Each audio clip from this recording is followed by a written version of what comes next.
દેશને સ્વચ્છ, સુંદર અને નયનરમ્ય બનાવવા માટે સ્વચ્છતા હી સેવા અભિયાન અરવલ્લી જિલ્લામાં વિવિધ કાર્યક્રમો યોજવામાં આવી રહ્યા છે।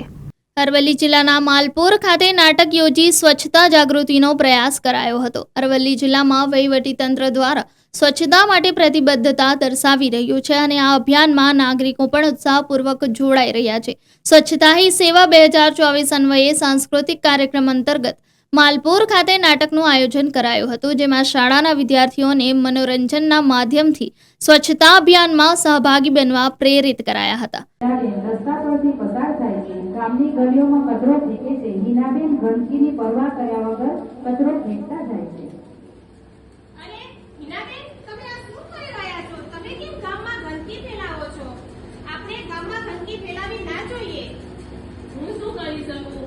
કચરો તો ગમે તે જગ્યાએ ફેંકી શકાય, અહીંયા કોઈ ધ્યાન દેતું નથી।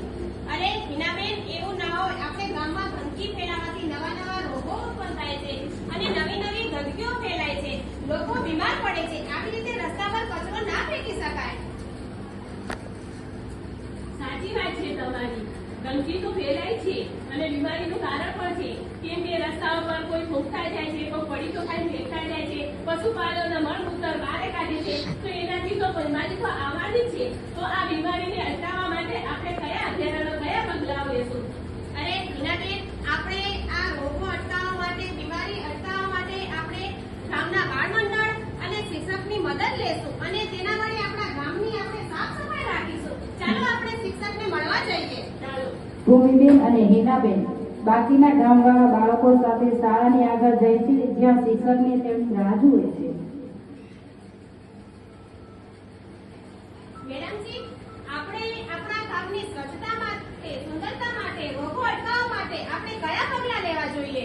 સ્વચ્છતા એ આપણા જીવનનું મુખ્ય અંગ છે અને પર્યાવરણ માટે નહીં, આપણા સ્વાસ્થ્ય માટે અને આરોગ્ય માટે પણ ખતરનાક છે। અમે અમારી ગામની સફાઈ કરવા માટે તૈયાર છીએ। અમે અમારા મિત્રો અંગે જાગૃતિ ફેલાવી શકીએ છીએ। હા, એ યાદ રાખો તમે કે આપણા ગામની સફાઈની જવાબદારી આપણા માટે છે અને આપણે સૌ બધા ભેગા મળીને ગામોગામ જઈને, ઘર જઈને આ સંદેશને મોકલાવી આપો। બધા સફાઈ માટે તૈયાર થાય છે। ભૂમિબેન અને હિનાબેન બાળ મંડળ અને ગામવાસીઓ બધા સફાઈ અભિયાન શરૂ કરે છે। તેઓ કચરો સાફ કરે છે, પોસ્ટર લગાવે છે અને ગામને જાગૃત કરે છે। અરે હિનાબેન, જુઓ તો ખરા, આપણું ગામ કેટલું સ્વચ્છ અને સુંદર થઈ શક્યું છે। અને જો જ્યાં એકતા હોય ત્યાં કશું કઈ અશક્ય નથી। સાચે જ્યાં સ્વચ્છતા ત્યાં પ્રભુતા। સાચે જ કેટલું ગામ આપણું સુંદર દેખાય છે। આ ગામ જોઈને તો મને ખૂબ આનંદ થાય છે। આપણા ગામમાં આરોગ્ય અને સુંદરતા વધારવા માટે આપણે આ પગલું લેવું જ જોઈએ। અમે આ કાયમ અમારી સફાઈ કરીશું અને બીજાને પણ પ્રભાવિત કરીશું। બધા ગામની સુંદરતા જોઈને ખુશ થાય છે। આ ગામનું સૌંદર્ય સ્વચ્છતા પર્યાવરણમાં યાદ રાખો, આ ગામમાં સ્વચ્છતા રાખવી એ આપણા બધાની સહિયારી જવાબદારી છે। બધા ભેગા મળીને જો આ કાર્ય કરીએ તો આ કાર્ય શક્ય છે। ગામને ગંદકી અમે ફેલાવા નહીં દઈએ।